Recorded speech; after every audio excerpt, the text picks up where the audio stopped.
Welcome to today's 3PL Summit. We are joined by Reinke, the President and CEO of Transportation Intermediaries Association. Welcome to the summit, Anne. Well, I'm so honored to be here. Thank you so much for having me. I am very excited. As someone who has long since worked in the 3PL and freight brokerage space, I feel like it's kind of like peeking behind the curtain to see kind of, how things go. And I'm just really excited to get to be able to talk to you today. So before we jump too far in, let's get some background on you and kind of how you started at the TIA. Sure. I am from a railroad background. I was with CSX for 16 years. I left because I had never worked for the government. And I think it's a valuable exercise for people if they can to have some sort of outside experiences outside of the industry. So I worked for the Department of Transportation for 18 months. I learned in that time that there is a lot of stuff that goes on there, and it takes a long time to get most things done. And it's an incredible skill set to have the patience to see things through and to execute and implement. I don't know if I had that patience. So I started looking for other opportunities, and this TIA opportunity came to me, and I thought, oh my gosh, what a fabulous industry. And it's sort of, as you said, peeking behind the screen of what is making freight work. And so I've been here now 2.5 years. I love it. I also love that, you understood that nothing in government ever moves quickly. And sometimes it's almost painfully slow. Like I would almost rather watch paint dry than try to wait out some kind of appeal or anything like that. So I'm glad that you got to join us over here in the cool Thank land. you. Thank you. So can you explain kind of how TIA promotes ethical business practices in the transportation industry other than just like nobody should be breaking the rules? Because you guys kind of go above and beyond that to really make sure that everyone's on the up and up and, operating safely for everyone. Sure.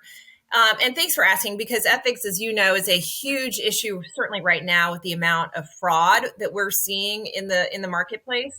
So I'd say we do it in three ways. The first is through education. We have our education courses now actually accredited by the Commonwealth of Virginia that emphasize the proper way of behaving and what you should do as a broker, how you maintain your clients and your customers, and the right way to treat people. We have contractual frameworks which delineate everything that you should do to protect everybody who is a stakeholder to the contract. We also, as a requirement of membership, each member has to sign an ethical pledge. And how do you enforce that? Well, we have an ethics committee. So these are the people who volunteer, sort of like your internal affairs in the police department. These guys and gals volunteer to make sure that we're holding our members accountable, and we have to. If I can do anything really as president and CEOs to make sure that our word is our bond and that our members really do uphold the highest values. I think the last thing we do is try to externally communicate that if you're dealing with a TIA broker, there is sort of a good housekeeping seal of approval behind it. And so there are 31,000 brokers in the marketplace, apparently now. That's incredible if you think about it. It just ratcheted up over the last 2.5 years for reasons we'll get into. And there are 2,000 TIA members. We hope you use us. I think that especially with the rise of like double brokering and fraud, like you were saying, I think that kind of like seal of like, no, we are an ethical company. We are on the up and up. I think that will only continue to carry weight and, hold value moving forward, because that way, if I'm a carrier, I'm a shipper and I'm like, oh, I need to move some freight, let me reach out to this broker, and I have one that, has that TIA and the other one that's like, don't worry, I can get it there really quickly. You won't even know. You won't even know. I think, but I'm just going to put it on the record. Everyone should probably go with the TIA one instead of, Jimmy's broker shop that don't worry, we'll move it real quick, real quick. That's right. That's right. We believe that to be true. I mean, also, you never know what Jimmy's going to do at his broker shop, but Right. So what kind of measures has the TIA put into place, or at least what are you guys looking to implement in the future to kind of help solidify and cement this safer supply chain? I know you said you just got some training solidified by the Commonwealth of Virginia. Are there any other big plans on the horizon for it? Yeah, so let's segment out sort of safety on the one hand and kind of security and eradicating fraud on the other. So on the safety side, we saw the last 2 years of the pandemic, and maybe because there is more traffic on the roads and the freight marketplace went bonanza, the truck accident rate also ratcheted up considerably. It went up 10% year over year, and the year before that it was up 10% year over year. And so what we have been screaming for, tilting at windmills for, is that there should be some sort of safety standard for carriers when a broker selects them. And typically, and you probably know this because you have a brokerage background, unfortunately, most of the carriers out there are not rated. And the reason they're not rated is because someone from the FMCSA, an inspector, hasn't gone out to see them. 92% of those don't get rated because they're required to come out and physically check their brakes and look at every truck and all that stuff. And so, as you might expect, FMCSA has constrained resources. They can't possibly go out. And so they only go out really to the big ones. And so that means your owner operators and your smaller carriers are disadvantaged. And so, and then the broker then doesn't know, honestly, the reputation of that carrier and hasn't necessarily worked with it because 92% of them are not rated. So you're sort of like hoping for the best based on data that is available. But you know what? There is data available. It can be filtered up to FMCSA. There can be a rating that is established from that. And so that's what we've been asking the FMCSA to do, is to establish that safety rating, either up or down, no conditional, because what I don't even know what conditional means. Nobody knows what conditional means. So that we have legislation that would promote that would call for a rulemaking. And that to me seems like that could eliminate certainly some of the unsafe behavior that you see on the nation's highways. So that's safety. On the other side, we're talking about security and fraud. Double brokering is what I just went down to Atlanta. I met with about 6 members.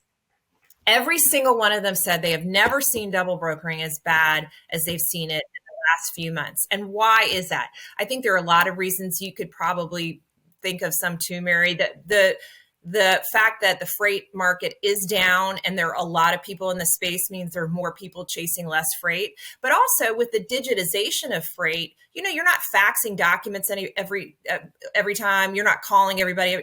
What you're doing is doing stuff online, and it's so easy to hack into. It's so easy to commit fraud. And so our brokers contact what they think is a legitimate carrier. It is not. It's a fraudulent entity, may not be based in the United States. And on the other hand, the carrier then gets the business who they think is from a reliable broker who's either being spoofed or what have you. And both parties get punished. One doesn't get paid, the other has to pay twice.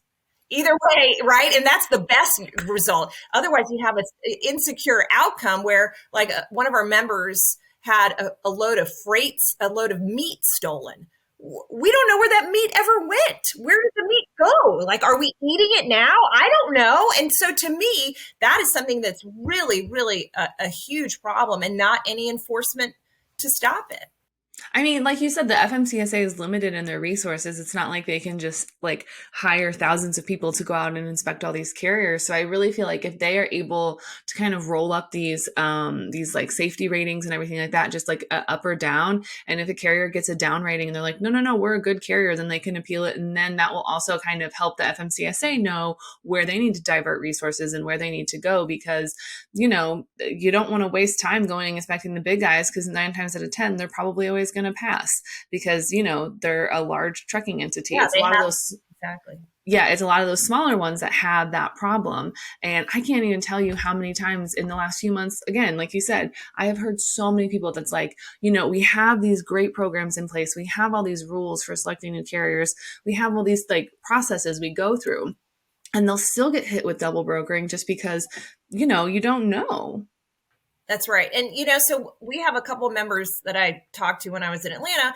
One that says they don't use a carrier that hasn't been in business for under 2 years. So you have a whole set of probably legitimate carriers that are being disadvantaged because of this fraudulent exercise, which again, most legitimate carriers are not doing. It's some entity from God knows where. We don't know where. And so what we've partnered with OIDA, the owner operators, and some other organizations to try to figure out what we can do from a best practices perspective. We TIA put together a kind of a list of red flags of what our members should look for.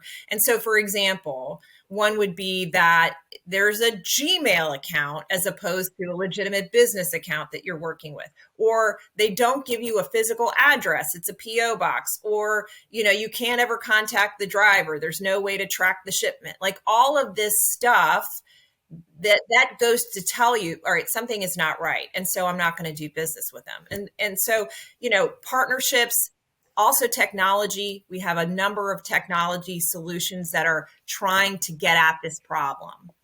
Yeah, it's something, and also just like, as a former broker, you just know when something's too good to be true. You're like, okay, this guy says he has a team.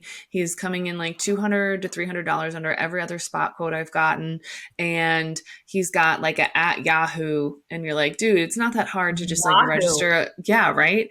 It's like not that hard to register a domain on Google. Like, at least get into the early 2000s. And sometimes you Like just like Alta have Vista, altavista.com. What is that? sbcglobal.net. But it's some of those like those gut feelings where you're like, this is too good to be true. Maybe it might actually be too good to be true, because like if you're in those loads and you're in that network every day, like when something's kind of like, wait a second, this was too easy.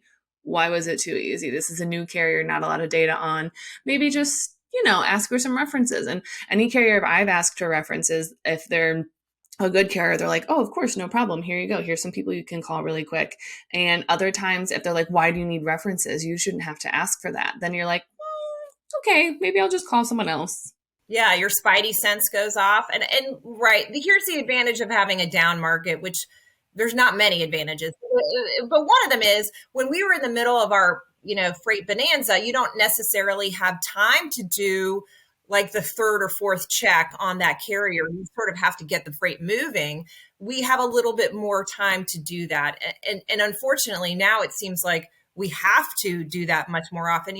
Everyone I talked to said 10 to 12 times a day, they would have some either kind of spoofing of their name or tended or their loads being double brokered back to them. I mean, it's insane.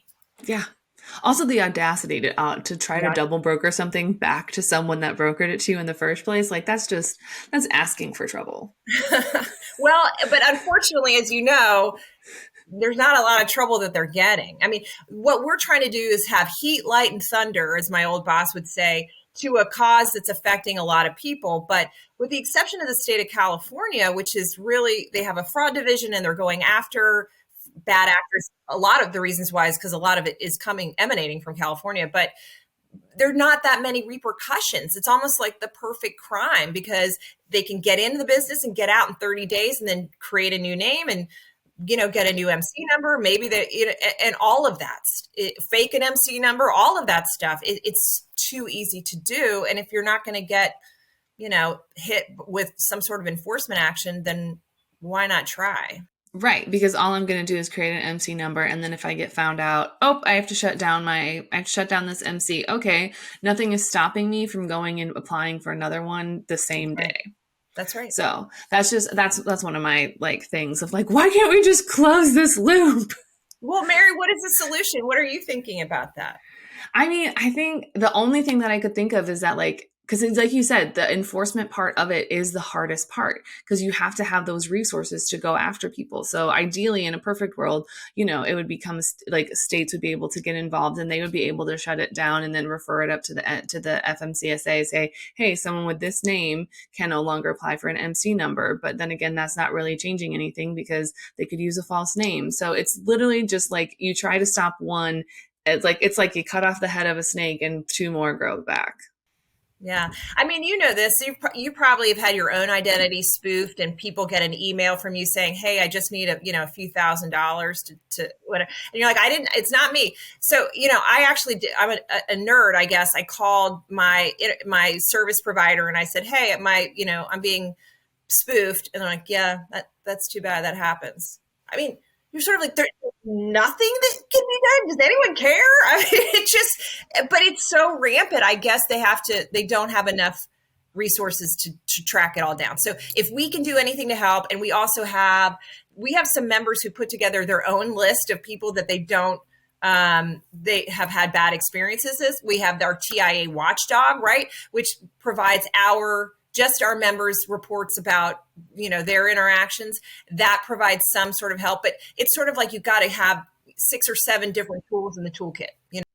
Exactly. And you kind of just, we just need one, but to get to that one, we have to have like 10 others first, and then we can develop that one tool. But I mean, I like to think it'll change eventually, but also that's the optimist in me. The realist in me, knows like it's probably going to be here for a while until we really figure out a good system. But it is what it is, unfortunately.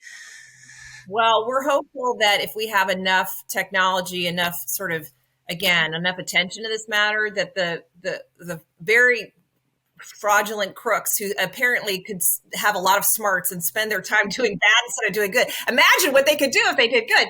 They will move on to something that's lower profile and no one's paying attention to. So right now, I think they think that this is just too easy. We want to make it harder for them. Exactly. And I feel like we're like so close, I can almost touch it. Like we're right there. We're right there. So I'm excited to see kind of how this develops and what kind of potential repercussions and actions come over the next few months.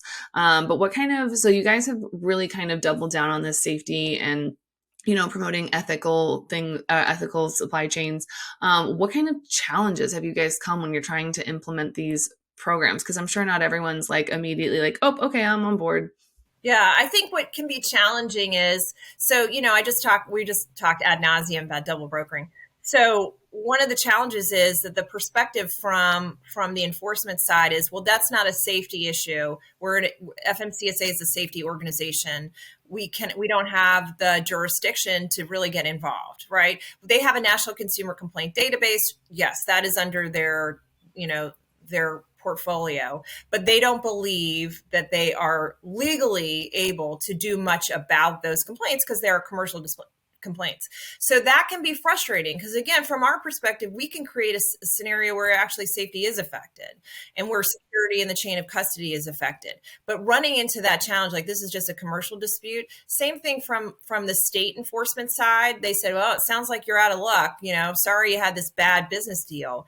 Again, it's really hard to sort of, how can we make it so that the public understands that this punishes everyone? It punishes the consumer because, first of all, going back to the meat, what's in that meat? Second of all, everything gets expensive, and the cost of doing business ends up, with the consumer sort of paying for it. So I think it's incumbent on us to create the discussion where, okay, I get it. I understand that this is not just a sort of a victimless crime or a crime that only affects the business community. It affects everyone. So that has been a challenge. And then I think too, we have to hold ourselves accountable as TIA members, that if we know that any of our members are doing that, then we need to have a process, which we do, an ethics process, to make sure that they are held accountable and that maybe they shouldn't be members. As for the rest of the people who aren't TIA members, look, if you want to be a TIA member, you need to recognize that there are obligations that go along with membership. Yeah, and it's just but really to me, like, I don't feel like those obligations that go along with membership are that, like extensive. It's literally just, have Just an doing the right ethical thing. business. Yeah, just doing the right thing, for goodness sake. And typically doing the right thing actually is more commercially prudent than not doing the right thing. So, you'd think like, do you want to stay in business? Well, here, treat your customers and your carriers correctly. Exactly. And especially now that more and more consumers are, onto the supply chain process and they want to know, like, how was my product manufactured? How was it? How did it get there? What kind of emissions has it had? Like, consumers are more and more, they want more and more information about how stuff gets to the store. And I think that those people that are more hesitant to, share that information or have that transparency, I think that, it might be a rough couple of years for them as everything kind of changes and everyone pushes towards transparency and more of doing the right thing is I hate to say it, trendy. Well, yeah, I mean, part of we're not going to dive into the ESG discussion that's for another day. But, certainly part of the obligations for ESG and for corporate sort of social responsibility is knowing who your stakeholders are along the supply chain. And, we have focused on that with our participation in the EPA Smart Way program, right? So reducing emissions or focusing on how to reduce emissions. So can we also do this to how to reduce fraud? And I think that that's sort of where we're inevitably going. Kind of going into what you talked about earlier with the whole, the memberships and the obligations that come with being a TIA member. So a lot of people, or a lot of 3PLs specifically, like stuff that I've worked at or people I've talked to that have been in them, have kind of seen TIA as like a big bad guy and kind of like this overlooming, like, you have to follow our rules, blah. But like, the rules really aren't that intense if you go look at them. So kind of, why do you think a lot of 3PLs still are hesitant to see TIA as a partner? Mary, I don't know if I agree with you, but let's just assume that what you're saying is correct. So the brokerage industry has changed dramatically over, gosh, the last 40 years. So the industry was deregulated in the 1980s. I was, had feathered hair and was still in high school in the 1980s. So I can't opine on what happened. But what I understand was, at that time, the broker was paid a commission by the carrier. It was a totally different construct. Then it was partially deregulated and it was sort of a free-for-all. Since that time, it's become far more professionalized, far more tech focused, far more savvy. We're not faxing people anymore, God forbid, although maybe we should go back to it. I don't know. But because of the pandemic, the last 2.5 years, there is a recognition about how critical our role is in the supply chain. Our tagline is we're the center of the supply chain. And we're saying that because we connect the shipper and the carrier on the other hand. But what's important about that is that we're deriving efficiencies in the marketplace because we have this reach into capacity that our shippers may not have. The shippers will know the big guys, right? But as you know, the big guys represent such a small percentage of the total trucking market. And so we're able to connect. And, again, I'll go back to my visit in Atlanta. The members I met with consider it so important to have good relationships with their carrier network and to treat them well and have them come back and so they can rely on them. So, do you have to conduct yourself ethically? Yeah, well, there are more eyes on you. And I think, I don't know if there are people out there who said TIA is a big bad ogre. I don't know if that's true or not, but I would just say that it's for your long-term proposition, your value prop, as they would say, that your long-term value proposition is to do good by your customers and do good by your carriers. And TIA is here to help you we can provide the resources to make sure that it's not so onerous. It's actually understandable and it's common sense.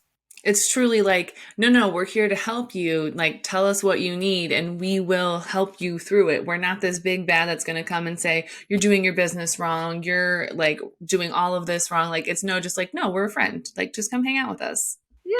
I mean, the thing is, too, what I've noticed about our community in the brokerage industry is these guys and gals are very entrepreneurial. They just wanted to scale up their business, do a good job. They're generous with learnings and education. They're happy to tell you where they've made mistakes along the way and how they improve themselves. This is not some sort of ossified, sort of old farts. We're people who are young and vibrant and interested in how we can change and adapt and modernize. Yeah, you guys are willing to change and willing to make those adaptations if the industry needs it. And it's not just like, we're going to write legislation for the sake of writing legislation. No, we're trying to, honestly, these sort of threats about, fraud and other things, these are existential to us. And so how do we preserve the best of the business, making sure that we continue to make the marketplace efficient? Well, we got to make sure we do that. It starts with us. And so hopefully we'll have a lot of people who join us on that ride. I am so looking forward to it. Speaking of joining on the ride, if anyone wants to reach out to you guys or get some more information on maybe how to become part of TIA or pick your brain on anything, where can they find you outside of the summit? Yeah, so tianet.org is our fabulous website. And I hope you consult it. You can always call me Reinke at tianet.org is my email. And I respond to things. How about that? What would you imagine that? Outrageous. Get you a girl that can do both. I know. I'm not a bot. I am not some kind of internet bot. I wish I knew how to do that. That's the one thing about being Generation X is that we don't really know how to do that kind of stuff. So it's an advantage for To be fair, as a millennial, I do not know how to create a bot either. Okay, good. All right. So we both know how to create a bot. Okay. I'll leave it to Gen Z. It's fine. Thank you so much for participating in our summit. It was so nice to be able to talk to you. Thank you, Mary. I appreciate it. I hope the rest of the summit goes great. That does it for our keynote this morning. We're going to toss it back to the studio. There's a ton more content coming up in the summit. If you're not active in the live chat right now, make sure to pop in and say hi. If you haven't registered yet, no sweat. There is still time. Head on over to events.freightwaves.com and sign up. You do not want to miss these daily prizes. Don't go anywhere. We're just getting started.